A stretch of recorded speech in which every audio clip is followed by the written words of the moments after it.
కీర్తనల గ్రంథం 3వ అధ్యాయము.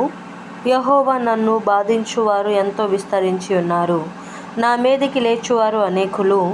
దేవుని వలన అతనికి రక్షణ ఏమీ దొరకదని నన్ను గూర్చి చెప్పువారు అనేకులు. యెహోవా, నీవే నాకు కేడెముగాను, నీవే నాకు అతిశయాస్పదముగాను, నా తల ఎత్తు వాడవుగాను ఉన్నావు. వెలుగెత్తి నేను యెహోవాకు మొర్రపెట్టునప్పుడు ఆయన తన పరిశుద్ధ పర్వతము నుండి నాకు ఉత్తరమిచ్చును. యెహోవా నాకు ఆధారము కావున నేను పండుకొని నిద్రపోయి మేలుకొందును. 10,000 మంది దండెత్తి నా మీదకి వచ్చి మోహరించినను నేను భయపడను.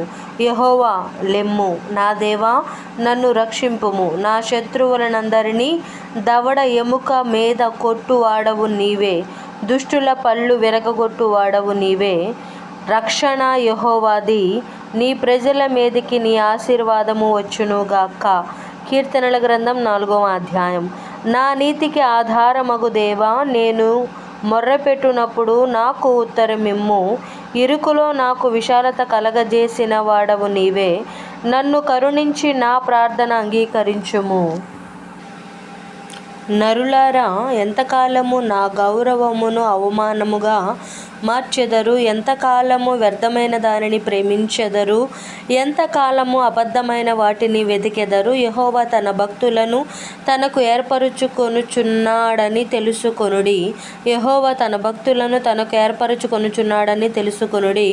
నేను యెహోవాకు మొర్రపెట్టగా ఆయన ఆలకించును. భయము నొంది పాపము చేయకుడి.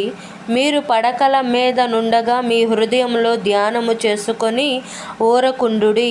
నీతియుక్తమైన బలులు అర్పించుచు యెహోవాను నమ్ముకొనుడి. మాకు మేలు చూపు వాడెవడని పలుకువారనేకులు. యెహోవా, నీ సన్నిధి కాంతి మా మీద ప్రకాశింపజేయుము. వారి ధాన్య ద్రాక్షారసములు విస్తరించిన నాటి సంతోషము కంటే అధికమైన సంతోషము నీవు నా హృదయములో పుట్టించితివి. యెహోవా, నెమ్మదితో పండుకొని నిద్రపోవుదును.